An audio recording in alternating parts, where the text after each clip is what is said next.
迎接同婚合法这个重要的一刻，台湾已经经过艰难又坎坷的33年。1986年，男同志纪家伟请求甲男性的爱人公证结婚，去予户政机关拒绝。这个事件嘛，开启台湾同性婚姻的平权运动。这33年来，经过有真侪同性恋人甲人权团体冲撞传统的体制，为婚姻平权来发声。伊要向世间人来证明，相爱毋那是人权，嘛应该得到国家法律的基本保障。因为人权这条路一路行来的努力，咱做伙来看。现在我表达我的敬意。警司激动跪伫涂骹，同志运动身躯。纪家伟1986年请求甲男性朋友公证结婚，遭受户政机关的拒绝。2014年，伊第二次向司法院大法官申请释宪。嘛流目屎感谢义务律师团。读建中的时阵，纪家伟发现家己甲别人无同，而且伫28月迄天公开出柜，此后伊行就一条孤单、艰难、辛苦的路。同性恋现在目前在精神医学界非常肯定的是一个正常人。那婚姻的殿堂一个是对的正常的事情，为什么对的人不能做对的事情？伫个方便年代，纪家伟拢是派一个募款箱徛徛伫天桥，为艾滋患者款募。有人会歹面色，大多数的人拢会闪开。但是争取同志人权，纪家伟无顾外界言语眼光，脚步嘛拢无停落。徐佑生与葛瑞这对异国同姓的恋人，决定以公开的方式与亲友分享他们的喜悦。1996年，作家柯有生甲乌拉圭籍的恋人葛瑞伫台北举办全亚洲，嘛是全台湾第一场公开同性婚礼，真侪艺文界人士到场献上祝福。在婚姻生活中，甜蜜、争吵、甘苦兼而有之。平凡如我们，就像你们身边的家人。相隔10年，两对同志判离，连续冲撞保守的社会体制，为台湾的同志运动写下历史，嘛为婚姻平权点倒希望的火把。2000年，东港同志长老教会为5对判离，举行华人教会史上第一次的同志判离祝福仪式，引发宗教界震撼。2012年，女同志黄美如甲尤雅婷伫社教会法师见证的举行台湾第一场佛教同志婚礼，当交往7档的恋人互相将佛珠套上对方手骨的时，现场真侪人拢感动流目屎。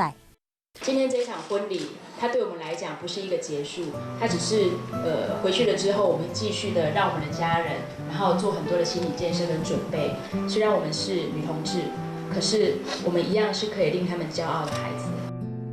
经过2个世纪，嘛跨越台湾无共的世代，争取同婚合法化，汇聚真侪人的心酸甲目屎，嘛是一场煞一场的家庭甲社会革命。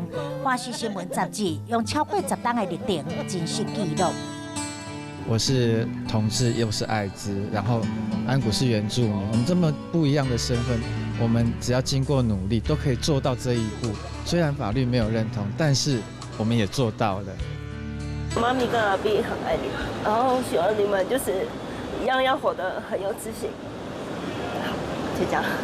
然后我们很平凡，我们做着很普通的梦，然后我们希望我们这样最简单、最原始的需求跟我们的家庭的愿望能够实现。那其实这件事情真的没有那么恐怖或可怕，因为很多国家都落实很多年了。为什么不能在自己的国家结婚？为什么不能在自己的国家有我们自己的小孩？可是我觉得那个过程对于很多同志来说是非常的无奈吧。你公开婚礼，让大家知道说，其实同志伴侣就在你身边。那我们要的其实不多，就是一个平等。不管他是爱男人或是爱女人，只要他开心就好了。这是一个母亲的想法。这里有同志，这里有同志，我们要结婚，我们要结婚。我就只是想守在他旁边而已，我就是最了解他的那个人，甚至我没有办法陪在他身边。就是有一些人，只是因为他们的生理性别是一男一女，只是因为他们的身份证上是一个1一个2，他们就可以结婚。那我们这边所有的人算什么？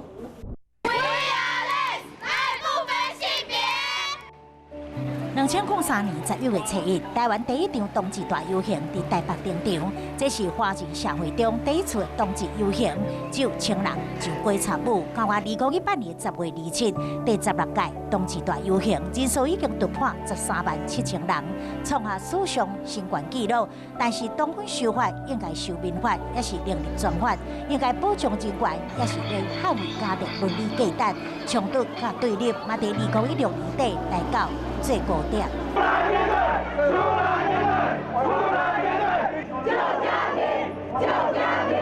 我们荡下他就立法通过了，我们再荡下来，我们怎么可能荡下来呢？现在我们没有办法荡下来，我们才冲进来啊！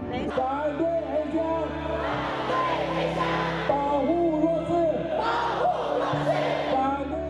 如果你们今天强制这样处理，我告诉你，外面抗争会更严重。我告诉你，外面抗争会更严重。休息协商。好了啦。司法争议第立法院引爆政会最后延烧到司法院宪法法庭。2017年3月24日，司法院大法官公布第748号解释，大法官认为民法婚姻规定甲宪法保障人民婚姻自由，以平等原则意志相违背，而且要求主管机关应该在2天内完成修法。另外，立法院3读通过748号施行案同婚专法，到底是不是违反2018年11月公投结果呢？回头来看公投第10案，你是不是同意民法婚姻规定应该限定一男一女的结合？以765万外票通过，所以748号施行案同婚专法无去动到民法。再来看公投第12案，你是不是同意以民法婚姻规定以外其他形式来保障同性别2人，经营永久共同生活的权利？640多万票通过，所以免民法改入748号专法。学者认为这部同婚专法并无违反公投。反同性婚姻的这个公投提案一开始提出来的时候，其实就有被质疑说是不是有违反这个司法院释字748号解释。所以他们事实上他们在整个公投的题旨上面也做了修正，本来是只有婚姻，他后来加注了说民法婚姻。在这个脉络下，我们原则上解释就会是认定说，不是在民法的规定做修正，基本上就符合这个公投的意志。因为我们现在的公民投票都是依照公民投票法。那它是在宪法秩序内，它不是在修改宪法。它通过以后，它的法律效果就是国家，就是行政部门有义务要提出一个法案，立法院要进行审议。它最后审出来都还是法律，法律不可以抵触宪法。这是宪法明文有规定。2019年5月24日，台湾根据宪法保障婚姻自由甲平等权的精神，加做亚洲第一个同婚合法化的国家，对同志人权到婚姻平权，拢撇伫应谈的角落。包括总算合格合法，经过33档外坎坷之路，同志伴侣总算会当进入礼堂合法结婚，会当正正当当得到幸福。在历史上的一刻，台湾嘛是彻底落实人权，嘛证明咱有独一无二的民主价值。